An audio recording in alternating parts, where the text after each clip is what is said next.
Hi everybody, back with another antique that we can look at in depth.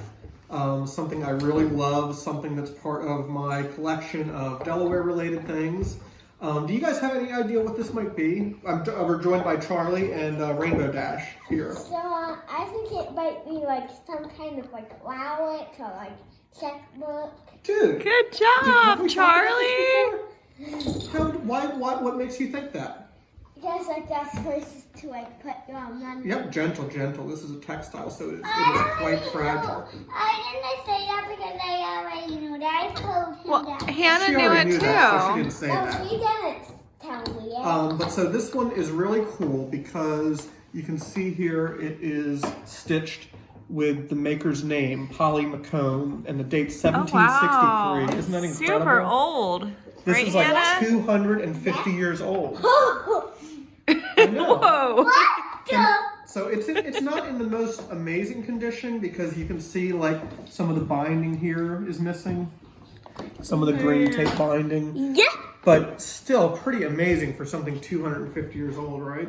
If you would have this in the sunlight, you know, all this color would just fade out and it wouldn't be very yellow anymore or very red anymore. That's the way you usually see needlework. But you can tell this was a pretty treasured thing and it didn't see so much utilitarian use because it still has the nice color. And so Polly McComb, was the sister of, I don't know how to pronounce his name, Eleazar or Eleazar, E-L-E-A-Z-A-R.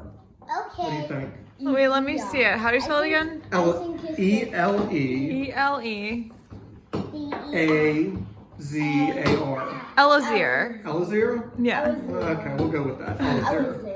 And he was a pretty important early Delawarean. He was born in 1740, and he was a delegate to the Continental Congress from Delaware for late in the American Revolution, 1783 to 84. And he was also a merchant in Dover, which is where Jen and I live, and Charlie and Rainbow Dash. Yeah, they live with us. Because that's where mom and dad in the house. Okay. Yeah. You're just explaining the noise. But so this is a really beautiful thing if you really gently unfold it to get the full effect. Just like such a beautiful thing. Needlework purses obviously didn't survive a lot because just of the nature of the material. Like they can just sort of disintegrate and become nothing. But a lot of the ones you see are flame stitched. It's pretty rare to see pictorial ones like this. I guess that's like the way it's supposed to be, maybe. The bottom, yeah. Oh dear. So pretty rare to find a pictorial one, and like really unusual to find one with the name and the history, and I don't know, I just love it. Like, where else am I going to find a Delaware needlework purse, right? Did you even know we owned this, Otter? Jen? No. You didn't know? You've never seen this before? You don't know anything about this? You have no idea how much we paid for it? Like, No idea. Very where cute. it lives, No. anything like that, yeah. We paid quite a bit for it, but I think it was actually a really good buy. We bought it back when Blue Hen Auction was still in business in 2011. I know all this, I don't usually have this good of a memory, but when I got this out to make the video, I found that like, I actually did the responsible like collector thing, and I have a whole little note here. You don't do that now. I don't do that now. No, I just put the stuff in the house. But, in a drawer somewhere. In a drawer somewhere. But yeah, here I have all the notes, like who it belonged to, the estate it came from, the exact date, November 5th, 2011. Yeah, so I was really excited when I got it because I was afraid that the folk art appeal of it would make it worth more money than it was worth to me as a Delaware collector. Sometimes as a collector you get put in an odd situation, like if you're a regional collector like me, it can be really frustrating when you find sort of like a best of type object from Delaware. Like this is the only needlework purse I've ever had a chance to buy, like with a Delaware history of ownership. And so in a way it would be just as neat to me if it was like in terrible condition and just flame stitch. And so, you know, you can get in a bad spot where this certainly crosses over to like folk art collectors too. And I was afraid that, it would go for a lot more than it was worth to me just because of the Delaware provenance. But luckily that wasn't the case. So yeah, this is one of my favorite things, the thing that my wife didn't even know I had.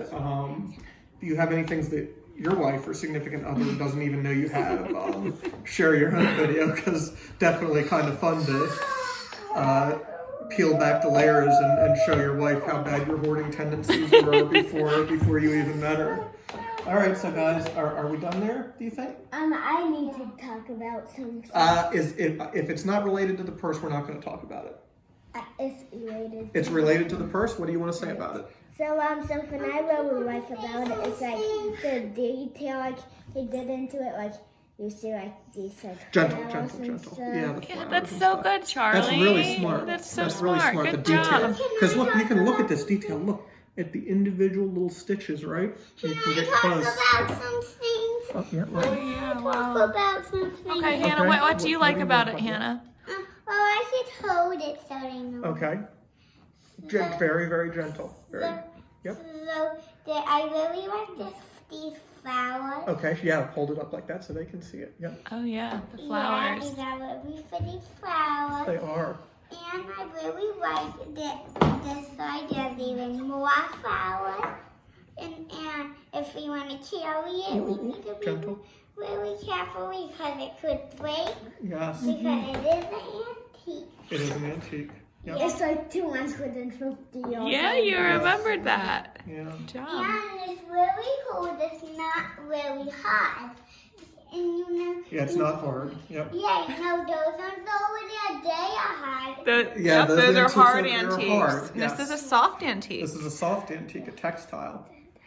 All right. All right. I think we should wrap it up, honey. Yeah, the What do you video's have to getting a say? little bit. Oh, can I say bye? I like how like most like flowers like don't have like such a big space. Oh Yeah, yeah, you this have has a lot of a space. lot of space for a lot of Because look, dollars. you've seen Daddy look at like antique documents and things. You know, documents that are like folded up. Like what Pop-Up collects. The papers. The papers, Oh, boy. all the paper Oh, boy. letters and stuff. Here, I'll be right back. Okay, I'll show you.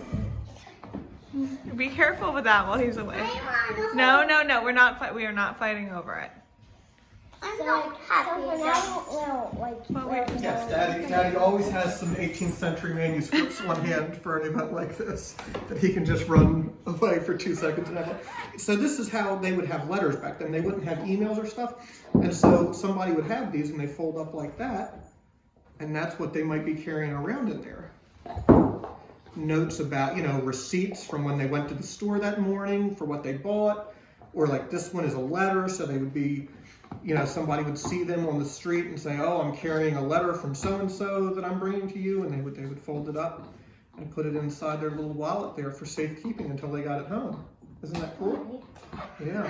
And money too. They would probably keep some money in there too. Oh, now can I decorate for holiday? Now can you decorate for a holiday? Yes, you can do that. Let's end the video and then you Okay. can decorate for a holiday. Say thank you for watching. This was such a nice video. Thank you for being so good, Charlie and Hannah. Thank you for And please click like and subscribe and make your own videos about the antiques that you love. And peace. Peace.